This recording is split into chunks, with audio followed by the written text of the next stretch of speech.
Mes parents ont vendu mon PC de rêve, d'une valeur de 3600 $, pour financer les folles dépenses de ma sœur. J'ai donc déménagé, et ce que j'ai fait ensuite les a plongés dans le chaos, ils ne s'y attendaient pas. J'ai 22 ans, et je suis passionné de jeux vidéo et de construction de PC depuis aussi longtemps que je me souviens. Ce n'est pas qu'un hobby, c'est ma passion depuis l'enfance. J'ai passé des années à économiser grâce à des emplois à temps partiel, des concerts indépendants et tous les cadeaux d'anniversaire ou de vacances que j'ai pu obtenir, pour construire ce que j'appelais ma configuration de rêve, un PC de jeu personnalisé à 3600 $. Il ne s'agissait pas seulement de jeux vidéo. Je l'utilisais pour la conception graphique indépendante, ce qui m'a aidé à gagner de l'argent supplémentaire et à acquérir des compétences pour l'avenir. Maintenant, permettez-moi de vous présenter ma famille. Mes parents sont du type « on sait ce qui est mieux », classique, mais leur définition de « mieux » tourne généralement autour de ma sœur cadette, Tiffany. Tiffany a 18 ans et a toujours été l'enfant chéri. Si vous avez déjà rencontré quelqu'un qui pense que le monde tourne autour de lui, c'est elle. Elle ne jure que par les vêtements de créateur, les chaussures chères et tout ce qui est tendance. Mes parents se plient en quatre pour s'assurer qu'elle a tout ce qu'elle veut, même si cela signifie me marcher dessus pour y arriver. J'ai grandi dans une maison où il était toujours clair que Tiffany passait en premier. Si l'argent était serré, cela signifiait que je devais faire des sacrifices. Ma mère disait des choses comme « tu es plus âgé, tu peux mieux gérer la déception » ou « tu es un garçon, tu n'as pas besoin d'autant ». Je m'y suis habitué et je me suis dit « peu importe, je vais simplement travailler dur pour obtenir ce que je veux ».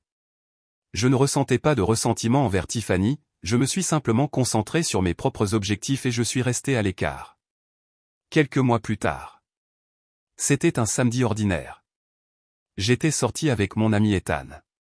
C'est mon meilleur ami et celui avec qui je joue le plus. Nous parlions du prochain grand tournoi de jeux auquel nous voulions participer et nous réfléchissions même à des stratégies pour dominer. Je suis rentré à la maison cet après-midi-là, prêt à me mettre sur mon PC et à commencer à m'entraîner. Mais quand je suis entré dans ma chambre, il y avait la surprise, mon bureau était vide. Mon PC, mon moniteur, mes périphériques, tout avait disparu. Pendant une seconde, j'ai pensé que j'avais été cambriolé, mais rien d'autre dans la maison ne semblait déplacé. J'ai couru en bas pour trouver mes parents assis dans le salon, discutant tranquillement autour d'un café comme si c'était un jour comme les autres. « Et, où est mon ordinateur ?» ai-je demandé, essayant de ne pas paniquer. Ma mère m'a regardé, sans même être le moins du monde dérangé. « Oh, on l'a vendu ?» a-t-elle dit. Je l'ai regardé, essayant de comprendre ce que je venais d'entendre. « Vous quoi ? Vous l'avez vendu ? Que voulez-vous dire par vous l'avez vendu ?» Papa a soupiré, comme si j'étais dramatique. Ta sœur avait besoin de nouveaux vêtements pour un événement. On n'avait pas l'argent, alors on a vendu l'ordinateur. Il était juste là. Juste là. Ma voix s'est élevée. Cet ordinateur n'était pas juste là. J'ai travaillé pendant des années pour le construire. Je l'utilise pour mon travail indépendant. Ne nous parlez pas sur ce ton, a lancé maman. Nous sommes tes parents, et nous avons fait ce qui était le mieux pour la famille. Tiffany a un événement important, et tu pourras toujours économiser pour un autre ordinateur. Je n'arrivais pas à croire ce que j'entendais. Économiser pour un autre ? Comprenez-vous même combien de temps et d'efforts ont été nécessaires pour construire ce PC ? Et qu'en est-il de mon travail ? Comment suis-je censé respecter les délais maintenant ? Et qu'est-ce que cet événement pour Tiffany est plus important que mon ordinateur ? Papa, en plein mode papa, m'a fait signe de me taire. Le travail indépendant n'est de toute façon pas un vrai travail. Tu passes plus de temps à jouer à des jeux qu'à travailler. Ils ont toujours dit ça, et je m'en fichais. Les jeux faisaient partie de ma vie, bien sûr, mais ce PC ne servait pas qu'à s'amuser. C'est ainsi que je gagnais de l'argent et que je construisais quelque chose qui m'appartenait entièrement. Le fait qu'il ne puisse pas le voir, ou qu'il s'en fiche, c'était comme une gifle. Je suis retourné dans ma chambre en tempête, mais je n'arrivais pas à me calmer. J'ai envoyé un texto à Ethan pour lui raconter ce qui s'était passé. Il était tout aussi choqué. « Mec, c'est fou. Ils ne t'ont même pas demandé d'abord ? » « Non, ils l'ont juste vendu pour le stupide événement de Tiffany, ai-je répondu. « Elle est tellement gâtée, mec. Tu aurais dû cacher le PC ou quelque chose comme ça. » Le recul, hein. Mais à ce moment-là, tout ce à quoi je pouvais penser, c'était à la façon dont des années d'efforts ont été anéanties en un instant, et personne dans ma famille ne semblait s'en soucier. Ce soir-là, j'ai décidé de confronter Tiffany. Je suis entré dans sa chambre, et la voilà, tournant devant son miroir dans l'une de ses nouvelles robes. « Sais-tu même ce que maman et papa ont fait pour t'acheter tout ça ?» ai-je demandé, m'appuyant contre le cadre de sa porte. Elle m'a à peine regardé. « De quoi parles-tu ? Ils ont vendu mon ordinateur, ma configuration de jeu à 3600$ disparue, juste pour que tu puisses avoir tes trouvailles de créateur. » Elle a haussé les épaules, s'admirant toujours. « Alors c'est juste un ordinateur. Tu peux toujours en construire un autre. » Je n'arrivais pas à croire son indifférence. Ce n'était pas juste un ordinateur, Tiffany. C'était des années d'économie, de travail et de construction. C'était mon gagne-pain. Ce n'est pas mon problème, a-t-elle dit avec un sourire narquois. Ce n'est pas comme si je leur avais dit de le vendre. Elle a fait une pause d'une seconde, son ton devenant défensif. En plus, ce n'est pas de ma faute s'ils ont pensé que c'était une bonne idée. Ce sont eux qui l'ont vendu, pas moi. Ces mots m'ont fait bouillir le sang. Tu l'as mentionné, n'est-ce pas? Tu savais exactement ce qu'ils faisaient, et tu as laissé faire. Tiffany a levé les yeux au ciel, comme si j'étais dramatique. Oh, s'il te plaît, ne fais pas comme si je contrôlais ce que maman et papa font. S'ils ont vendu ton précieux petit ordinateur, c'est parce qu'ils ont pensé que c'était le meilleur choix. C'est de leur faute, pas de la mienne. Je suis resté là, la regardant. Je n'arrivais pas à croire à quel point elle était insensible. Elle a fait une pause d'une seconde et a ajouté, « Peut-être que si tu n'étais pas si obsédé par tes petits jeux, tu comprendrais ce qui est vraiment important. J'ai une image à maintenir. Tu es juste assis dans ta chambre à jouer à des jeux vidéo toute la journée. » Je suis sorti avant de dire quelque chose que je regretterais. Parler à Tiffany était inutile. Elle ne voyait pas le problème parce qu'elle n'avait jamais eu à travailler pour quoi que ce soit dans sa vie. Tout ce qu'elle voulait lui était donné sur un plateau d'argent, et mes parents étaient heureux de le maintenir ainsi. Au cours des jours suivants, l'ambiance à la maison était tendue. Mes parents ont fait comme si de rien n'était, tandis que Tiffany se pavanait dans ses nouveaux vêtements. Chaque fois que je pensais à la façon dont ils avaient décidé avec désinvolture de vendre quelque chose d'aussi important pour moi, ma frustration grandissait. Ethan n'arrêtait pas de prendre de mes nouvelles, essayant de me maintenir à flot. « Tu dois faire quelque chose, mec. Ne les laisse pas s'en sortir comme ça. » Et oui, me voici, en ce moment. Je pense qu'Ethan a raison. Je ne pouvais pas simplement rester les bras croisés et les laisser me traiter comme un paillasson. Mais je continue aussi à penser à encaisser le coup et à ignorer tout ça. Je ne sais vraiment plus. Pensez-vous que je réagis de façon excessive? Si mes parents pensaient qu'ils pouvaient me marcher dessus, ils étaient sur le point d'apprendre le contraire. Les jours qui ont suivi ont été difficiles. J'arrivais à peine à regarder papa et maman sans avoir l'impression que mon sang bouillait. Chaque fois que Tiffany passait près de moi, exhibant ses trouvailles de créateur, c'était comme si elle me le frottait au visage. J'ai essayé de les éviter autant que possible, me réfugiant dans ma chambre avec mon vieux portable usé. Je l'utilisais pour mon travail indépendant, mais il était si lent comme utiliser un grille-pain pour faire un gâteau. C'était loin de mon PC sur mesure. Et chaque fois que je luttais pour respecter un délai ou réparer un plantage, ma frustration grandissait. Ethan était une bouée de sauvetage pendant tout cela. Il m'a gardé sain d'esprit lorsque j'avais l'impression de me noyer dans la frustration. Il m'appelait à des moments aléatoires juste pour prendre de mes nouvelles ou pour parler de quelque chose de complètement indépendant, comme les dernières mises à jour de jeux ou un mème amusant qu'il avait vu. Un soir, alors que je me défoulais à nouveau auprès de lui sur le comportement ridicule de ma famille, il a dit, « Tu sais quoi ? Ce n'est pas personnel, Sonny. C'est strictement des affaires. Sauf que dans ton cas, ils l'ont rendu personnel, et maintenant ils le traitent comme des affaires. C'était personnel. Ce n'était pas juste une transaction financière. C'était ma famille qui me montrait exactement où j'étais dans leurs priorités. À ce moment-là, j'ai réalisé que je devais faire quelque chose non seulement pour récupérer mon ordinateur, mais aussi pour leur faire comprendre qu'ils ne pouvaient pas continuer à me traiter comme une idée de seconde zone. J'ai donc rassemblé toutes les preuves que je pouvais trouver pour prouver que le PC était à moi, les reçus des composants que j'avais achetés, les photos du processus de construction, et même des captures d'écran de mes gains indépendants pour montrer à quel point il était important pour mon travail. J'ai également contacté la personne qui avait acheté le PC. Elle était sympathique mais ferme, aucun remboursement à moins que je ne lui rembourse les 1200 $ que mes parents lui avaient vendus. Et me voici, en ce moment. Je pense sérieusement à laisser tomber. Cela semble trop compliqué. Et honnêtement, la pensée de confronter à nouveau mes parents me donne envie de me cogner la tête contre un mur. Pensez-vous que je réagis de façon excessive? Dois-je simplement encaisser le coup et passer à autre chose? Mise à jour 1, terreur. Salut les amis, je ne pensais pas que les choses pouvaient devenir plus compliquées, mais d'une certaine manière, elles le sont. Comme je vous l'ai dit auparavant, j'étais déchiré entre le choix de rester silencieux ou de confronter ma famille, mais ensuite Ethan m'a rappelé, si tu ne te défends pas maintenant, ils continueront à le faire. Ils penseront qu'ils peuvent te prendre ce qu'ils veulent quand ça leur convient. Il avait raison. Il ne s'agissait plus seulement du PC, il s'agissait de respect. Je les ai donc confrontés au dîner. J'ai pensé que c'était le meilleur moment pour les réunir tous au même endroit. Je me suis assis à la table, regardant mes parents tandis que Tiffany faisait défiler son téléphone, complètement inconsciente. Maman était en plein milieu d'une phrase à propos de ragots de quartier quand je l'ai interrompue. « Je veux mon argent », ai-je dit, posant un dossier de documents sur la table. Papa a levé un sourcil. « Quel argent ? » Les 1200 $ que vous avez obtenus en vendant mon PC, ai-je dit fermement. J'ai construit cet ordinateur avec mon propre argent. Légalement, il m'appartient. Vous n'aviez aucun droit de le vendre. Maman a poussé un soupir exagéré, comme si j'étais un enfant en bas âge faisant une crise de colère. On en a déjà parlé. Ta sœur avait besoin d'aide, et on a pris une décision en famille. Non, vous avez pris une décision pour la famille sans me demander, ai-je rétorqué. C'est un vol, tout simplement. Papa s'est détendu sur sa chaise, son visage s'assombrissant.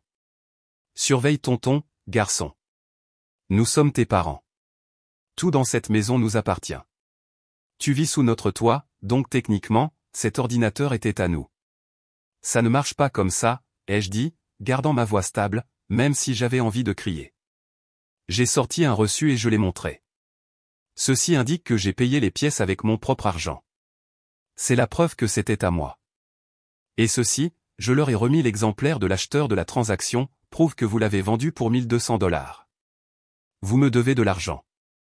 Maman a halté, comme si je venais de lui dire que je la rejetais. Comment oses-tu nous accuser de vol? On a fait ça pour Tiffany. C'est ta sœur. La famille, c'est le sacrifice. Oui, il semble que je sois le seul à faire des sacrifices, ai-je lancé. Tiffany reçoit tout sur un plateau d'argent, et on s'attend à ce que je l'accepte. Plus maintenant. Soit vous me remboursez, soit je vais entamer des poursuites judiciaires. Tu n'oserais pas, a sifflé maman. Et c'est moi, ai-je dit, la regardant dans les yeux. Tiffany, qui était restée silencieuse jusqu'à présent, a finalement pris la parole. Oh mon Dieu, est-ce que tu menaces sérieusement maman et papa à cause d'un ordinateur? Tu es pathétique. Non, ai-je dit, la regardant furieusement. Ce qui est pathétique, c'est que tu es parfaitement d'accord pour profiter du travail acharné de quelqu'un d'autre sans réfléchir une seconde. Tu savais ce qu'il faisait, et ça ne t'a pas importé. Elle a levé les yeux au ciel. Ce n'est pas de ma faute s'ils ont décidé de le vendre. Je ne les ai pas forcés à faire quoi que ce soit. Tu le leur as mentionné. Tu savais exactement ce que tu faisais, Tiffany. Elle m'a fait une réflexion. Je n'ai mentionné ton ordinateur que parce que tu te plains toujours d'être occupé au travail. Je pensais que tu apprécierais la pause. Sa voix était calme, comme si elle était la victime ici. Apprécier la pause, ai-je dit, ma voix s'élevant. T'entends-tu toi-même? Cet ordinateur était mon gagne-pain. Tiffany a souri narquoisement, imperturbable. Waouh, tu transformes ça en ma faute. C'est toi qui parles toujours de ton indépendance. Je pensais que ça ne te dérangerait pas d'aider la famille pour une fois. Ce n'est pas ça l'indépendance? Mes poings se sont serrés sous la table. Aider? Tu n'avais pas besoin d'un tas de vêtements de créateur, Tiffany. Tu le voulais juste. Il y a une différence. Elle a raillé. Peut-être es-tu juste en colère parce que je sais comment obtenir ce que je veux, et que tu es trop occupé à te morfondre pour le comprendre. Ne me blâme pas d'être meilleur que toi dans ce domaine. Je jure que j'allais presque la gifler, mais papa a frappé du poing sur la table, faisant sursauter tout le monde. Assez. On te remboursera, mais n'attends rien d'autre de nous. Tu es seul à partir de maintenant. J'ai ri amèrement. J'ai été seul pendant des années. La différence maintenant, c'est que j'en ai fini de vous laisser profiter de moi. Le lendemain, ils m'ont remis 1200 $ en liquide. Leur visage était tendu de colère. J'ai pris l'argent sans un mot. Ce n'était pas une victoire, mais c'était un pas en avant. J'ai contacté l'acheteur à nouveau, et il a accepté de me revendre le PC au même prix. Le récupérer a été comme récupérer une partie de mon identité. Mais autant j'aimais avoir ma configuration à nouveau, je sais maintenant que les choses ne redeviendront pas comme avant. Mes parents et Tiffany ne vont pas changer, et je ne peux pas continuer à vivre sous un toit où je suis traité comme un citoyen de seconde zone. Il est temps de décider de ma prochaine étape. Je pense sérieusement à déménager. Est-ce une bonne idée, ou est-ce que je me mets dans d'autres problèmes? Mise à jour 2. Salut encore. Donc, après ma dernière mise à jour, j'ai commencé à réfléchir à des moyens de m'en sortir. Je savais que déménager ne serait pas facile. Je n'avais pas une énorme épargne, et le loyer n'était pas bon marché, mais j'avais mon travail indépendant, et j'étais déterminé à faire en sorte que ça marche. J'ai appelé Ethan. Il avait été mon confident pendant tout ce désordre, et je savais qu'il aurait des idées. « Mec, il faut que tu partes de là », a dit Ethan dès que je lui ai expliqué mon plan. « Tu peux dormir chez moi un peu si tu en as besoin. » Merci, mec, mais je pense que j'ai besoin de mon propre espace. J'ai vécu sous leur coupe trop longtemps. Je dois juste trouver comment faire financièrement.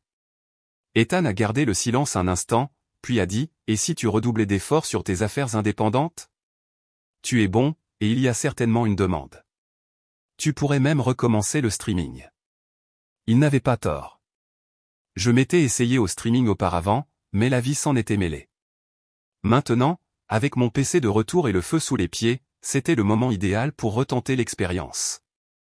Ce soir-là, j'ai commencé à chercher des appartements. Mon budget était serré, alors je me suis concentré sur les petits studios ou le logement partagé. Après quelques heures de recherche sur les annonces, j'ai trouvé un petit endroit à quelques kilomètres. Ce n'était pas grand-chose ou une seule pièce avec une kitchenette et une salle de bain, mais c'était dans ma fourchette de prix et assez proche de la ville pour que je ne me sente pas isolé. J'ai contacté le propriétaire, qui a accepté de me rencontrer le lendemain pour une visite. Quand je suis entré dans l'appartement, j'ai réalisé à quel point cela devenait réel. L'endroit était rudimentaire, mais je le voulais. J'ai signé le bail le jour même et j'ai senti un poids se lever de mes épaules. Le défi suivant a été de faire mes bagages sans prévenir ma famille. Je ne prévoyais pas de faire une sortie dramatique, mais je ne voulais pas non plus leur donner l'occasion de me culpabiliser pour que je reste. Au cours de la semaine suivante, j'ai commencé à emporter mes affaires petit à petit. J'ai pris 1 ou 2 boîtes à la fois et je les ai rangées chez Ethan jusqu'à ce que je sois prêt à faire le déménagement final.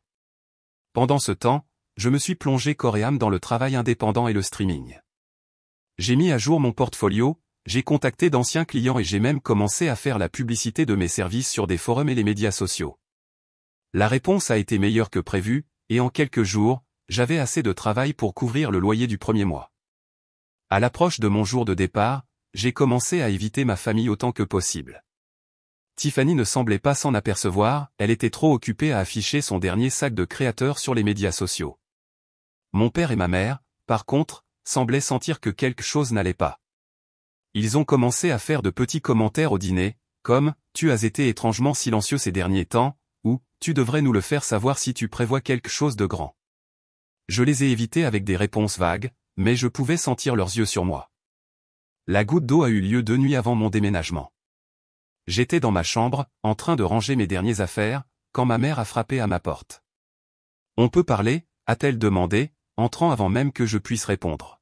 « Je n'ai rien à vous dire », ai-je marmonné, embrassant des papiers sur mon bureau. « Écoutez-moi juste », a-t-elle dit, s'asseyant au bord de mon lit comme si tout était normal. « Vous devez comprendre que nous n'avons pas vendu votre ordinateur pour vous faire du mal. Tiffany en a parlé quand on essayait de trouver comment l'aider. Elle a dit que vous ne vous en serviez plus beaucoup et qu'il valait beaucoup d'argent. On s'est dit que c'était peut-être une bonne idée. » Je me suis tourné vers elle, ma mâchoire se serrant. « Vous voulez dire que c'était l'idée de Tiffany ?» Elle a soupiré, ayant l'air presque coupable. « Pas exactement, mais elle l'a suggéré, et on a pensé qu'elle avait soulevé un point valable. » Tu as toujours été si indépendant. On a pensé que tu comprendrais. » Ces mots m'ont retourné l'estomac. Tiffany avait semé la graine, et mes parents l'avaient simplement fait pousser. « Vous pensiez que je comprendrais ?» ai-je dit, ma voix aiguë. « Comprendre que vous avez vendu quelque chose pour lequel j'ai travaillé des années parce que Tiffany voulait une nouvelle garde-robe ?» Maman a sursauté mais n'a pas répondu. Elle s'est levée et est partie, comme si son explication timide devait arranger les choses. C'est le genre de personne qu'était Tiffany. Elle déforme les choses pour obtenir ce qu'elle veut, elle fait semblant d'être innocente, lance un indice ici et là, et soudainement, ses idées deviennent les plans de mes parents. Le matin de mon déménagement est arrivé plus vite que prévu. J'ai chargé le reste de mes boîtes et j'ai laissé un mot sur le comptoir de la cuisine. Ce n'était pas dramatique, juste quelques lignes expliquant que j'avais besoin d'espace et de temps pour me concentrer sur moi-même. Je ne voulais pas de confrontation, et je savais que si j'essayais d'expliquer en personne, ils essaieraient simplement de me culpabiliser pour que je reste. Ethan m'a rejoint à l'appartement pour m'aider à décharger. Pendant que nous installions mon PC dans le coin de la pièce, j'ai ressenti un sentiment de liberté que je n'avais pas ressenti depuis des années. Ce soir-là, je suis passé en direct sur ma chaîne de streaming pour la première fois depuis des mois. Le nombre de spectateurs était faible, mais peu importe. J'étais dans mon propre espace, en train de faire quelque chose que j'aimais. Voilà comment les choses se sont déroulées ces derniers temps. J'ai un peu un drôle de sentiment, mais j'essaie de le surmonter quand même. Si quelque chose arrive, je posterai une mise à jour. Mise à jour finale. Salut à tous, voici une mise à jour sur la façon dont les choses se sont passées depuis mon départ. Je pensais que partir serait la fin du drame, mais j'avais tort. Après une journée de déménagement, j'avais des concerts indépendants à gérer et un calendrier de streaming à organiser, mais il y avait une pensée persistante que je ne pouvais pas chasser, mes parents se soucieraient-ils même de mon départ, ou se contenteraient-ils de dire que j'étais dramatique ? Je ne voulais pas de validation de leur part, j'avais depuis longtemps renoncé à cela, mais une partie de moi voulait toujours savoir s'ils avaient même remarqué que j'étais parti. En milieu d'après-midi, j'ai eu ma réponse. Maman m'a appelé. Comme je n'ai pas décroché, elle a laissé un message vocal. « Tu aurais au moins pu nous dire que tu partais », a-t-elle dit. « Ton père et moi sommes très déçus de la façon dont tu as géré cela. La famille, c'est rester ensemble, pas s'enfuir. » J'ai supprimé le message vocal sans le terminer. Quelques minutes plus tard, papa a essayé d'appeler, mais je l'ai ignoré aussi. Puis est arrivé le barrage de textos. Maman a commencé par « Tu as vraiment blessé ta mère ». Suivi de « On a toujours fait ce qu'on pensait être le mieux pour toi ». Puis papa a ajouté un classique « Tu es imprudent ». J'ai mis mon téléphone en silencieux et je suis retourné au travail. Je n'allais pas laisser leur culpabilisation perturber ma journée. Mais ce soir-là, alors que j'installais mon streaming, un nouveau message est apparu. Cette fois, de Tiffany. « Tu es parti. Lol. Je suppose que tu n'arrivais pas à gérer. De toute façon, maman panique, alors tu devrais peut-être l'appeler avant qu'elle ne fasse une crise. » C'était une réponse tellement typique de Tiffany que je ne me suis même pas donné la peine de répondre. Au lieu de cela, je me suis concentré sur mon streaming. Je commençais à avoir un petit groupe de spectateurs réguliers mais solidaires, et le sentiment de communauté qu'ils apportaient était quelque chose dont je ne m'étais pas rendu compte que j'avais besoin, des gens qui appréciaient réellement mes compétences, qui venaient juste pour traîner et me regarder faire ce que j'aime. C'était rafraîchissant. Les semaines suivantes ont été un mélange de progrès et de frustration persistante. D'une part, mes concerts indépendants se multipliaient, et mon public de streaming augmentait lentement. D'autre part, mes parents n'ont pas cessé d'essayer de me ramener. Les textos ont continué à arriver, alternant entre culpabilisation et colère pure et simple. « Tu tournes le dos à ta famille », a écrit maman un jour. Tiffany est aussi bouleversée. « Tu ne te soucies pas de l'impact de tes actes sur nous ?» Tiffany bouleversée ? C'était riche. Elle m'avait à peine reconnu lorsque j'habitais là, sauf si elle avait besoin de quelque chose. Et maintenant, je devais croire qu'elle s'en souciait. J'ai ignoré les textos, mais ils ont laissé un goût amer dans ma bouche. Un soir, Ethan est venu me voir, et il en a parlé. « Alors, tes parents se sont calmés ?» ?»« Non, ai-je dit. Ils continuent à m'envoyer des textos comme si je leur devais des explications. Culpabilisation classique. Tu penses qu'ils laisseront tomber un jour ? Probablement pas, ai-je admis. Mais je ne reviens pas. Vivre là n'était pas sain. Ils ne me respectent pas, et ils ne le feront jamais. Ethan m'a regardé d'un air entendu. Oui, mais leur as-tu dit ça? Je me suis arrêté, réalisant qu'il avait raison. Je les avais ignorés, mais je n'avais pas vraiment affronté le cœur du problème. Une partie de moi ne voulait pas le faire parce que je savais que cela ne changerait rien. Mais peut-être, pour ma propre tranquillité d'esprit, j'avais besoin de dire ce que j'avais à dire. Le lendemain, je me suis assis avec mon téléphone et j'ai commencé à taper. Il m'a fallu un certain temps pour trouver les bons mots, mais finalement, j'ai envoyé un message à mes parents. J'ai pris ma décision, et je ne reviens pas. Il ne s'agit pas d'être égoïste, il s'agit de faire ce qui est le mieux pour moi. J'ai passé des années à avoir l'impression que mes besoins n'avaient pas d'importance, et je ne peux pas continuer à vivre comme ça. J'espère que vous respecterez mon choix, mais sinon, je continuerai à avancer sans vous. J'ai appuyé sur envoyer et j'ai immédiatement senti un poids se lever de mes épaules. Je ne m'attendais pas à une réponse positive, et je n'en ai pas eu une. Maman a répondu par un long message décousu sur le fait que j'étais ingrat et que le bonheur de Tiffany avait toujours été leur priorité parce qu'elle avait besoin de plus de soutien. Papa a suivi avec un franc « Tu le regretteras un jour ». Mais au lieu de me sentir blessé ou en colère, je me suis senti libre. Au moins, je n'avais pas l'impression de devoir me disputer ou m'expliquer davantage. Leurs paroles n'avaient plus le même pouvoir qu'avant. Au cours des semaines suivantes, je me suis jeté à corps perdu dans mon travail et mon streaming. Un jour, en parcourant les médias sociaux, je suis tombé sur un post de Tiffany. C'était un selfie d'elle tenant un sac à main de créateur avec la légende, tellement reconnaissante envers mes parents incroyables qui accordent toujours la priorité à ce qui compte. J'ai roulé des yeux et j'ai continué à faire défiler. Je n'avais pas besoin de m'engager. Laissez-la avoir son petit monde fantaisiste, ce n'était plus mon problème. Quelques jours plus tard, un ami de la famille m'a croisé dans un café. J'ai entendu dire que tu avais déménagé, a-t-il dit, levant un sourcil. Tes parents ont du mal.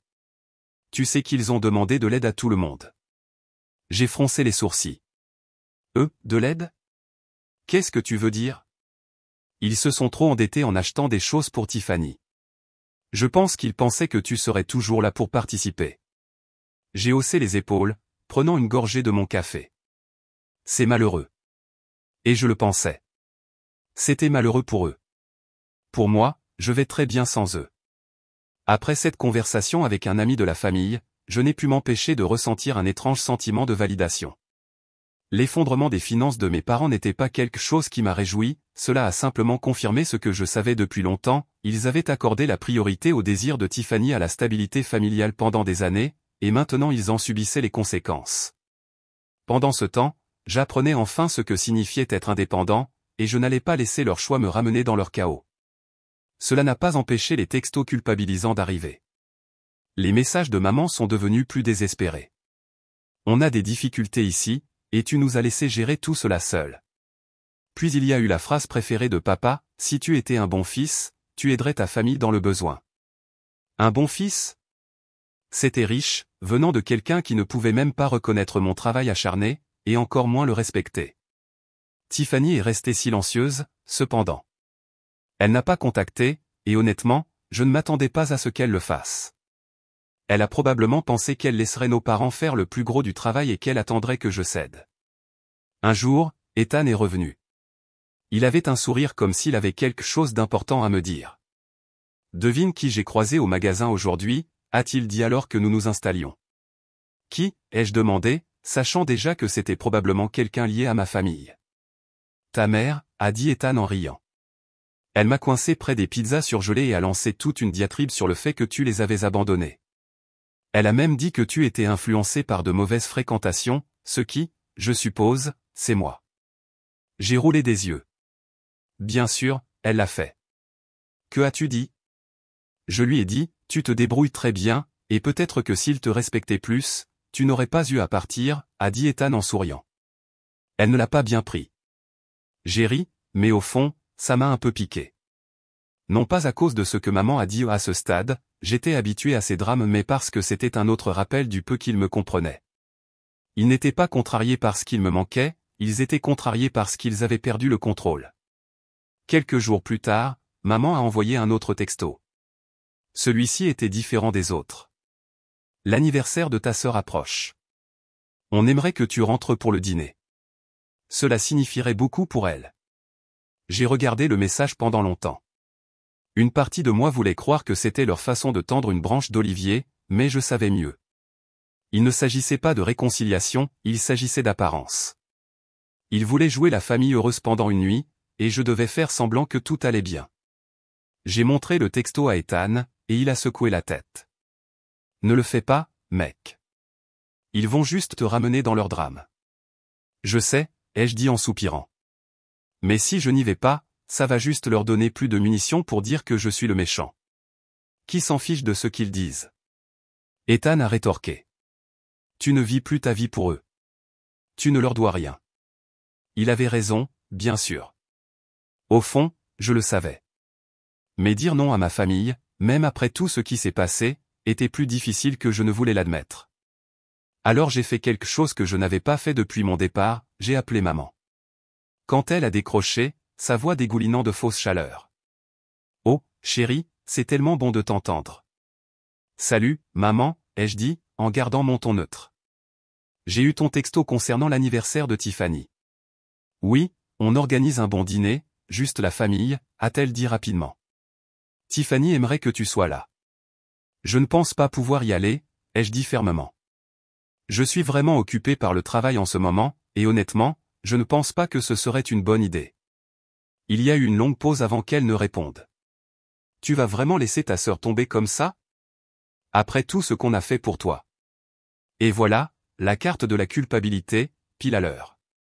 Maman, il ne s'agit pas de Tiffany. Il s'agit du fait que chaque fois que j'essaie d'avoir une relation avec vous, j'ai l'impression que je suis le seul à faire des efforts. Je ne viens pas dîner parce que j'en ai fini de faire semblant que tout va bien alors que ce n'est pas le cas. Elle ne l'a pas bien pris, c'est le moins qu'on puisse dire. Très bien, a-t-elle dit. Si tu veux jeter ta famille, c'est ton choix. Mais ne viens pas pleurer auprès de nous quand tu réaliseras ce que tu as perdu. C'était la goutte d'eau. Maman, j'ai passé toute ma vie à essayer de gagner ton approbation, et ça n'a jamais suffi. Donc non, je ne jette rien. Je me mets juste enfin en premier. Au revoir. J'ai raccroché avant qu'elle ne puisse répondre, les mains tremblantes. J'avais l'impression de couper une corde qui me retenait depuis des années. Je ne savais pas ce qui allait suivre, mais je savais que je ne pouvais pas continuer à vivre dans leur ombre. Après cet appel, j'ai bloqué les numéros de maman et papa. Ce n'était pas une décision facile, mais je savais que c'était nécessaire. Les textos et les appels constants ne servaient à personne, et j'avais besoin d'espace pour me concentrer sur ma propre vie.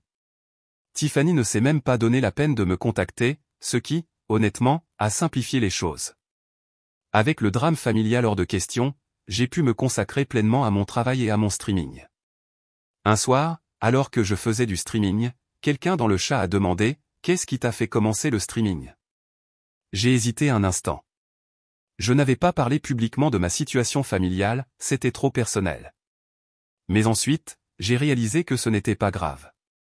J'ai commencé le streaming parce que c'est quelque chose qui me passionne, ai-je dit, mais aussi parce que je voulais me prouver que je pouvais construire quelque chose par moi-même sans que personne ne me retienne. Le chat s'est illuminé de messages comme « Respect » et « Tu es une inspiration, mec ». C'était agréable de savoir que les gens appréciaient ce que je faisais non seulement pour le jeu, mais aussi pour l'histoire qui se cache derrière. Au fil des semaines qui se sont transformées en mois, j'ai remarqué que je n'étais plus en colère.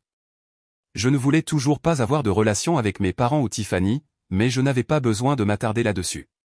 Couper les liens m'avait donné la paix dont j'avais besoin pour aller de l'avant, et pour la première fois, je me sentais vraiment libre.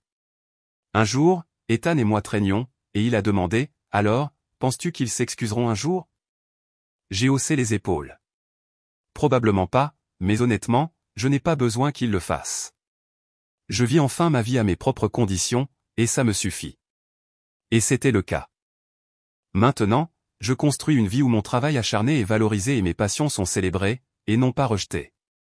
À tous ceux qui lisent ceci et qui vivent quelque chose de similaire, vous n'êtes pas obligés de rester là où vous n'êtes pas respecté. Vous méritez mieux. Et s'en aller n'est pas abandonner, c'est choisir soi-même.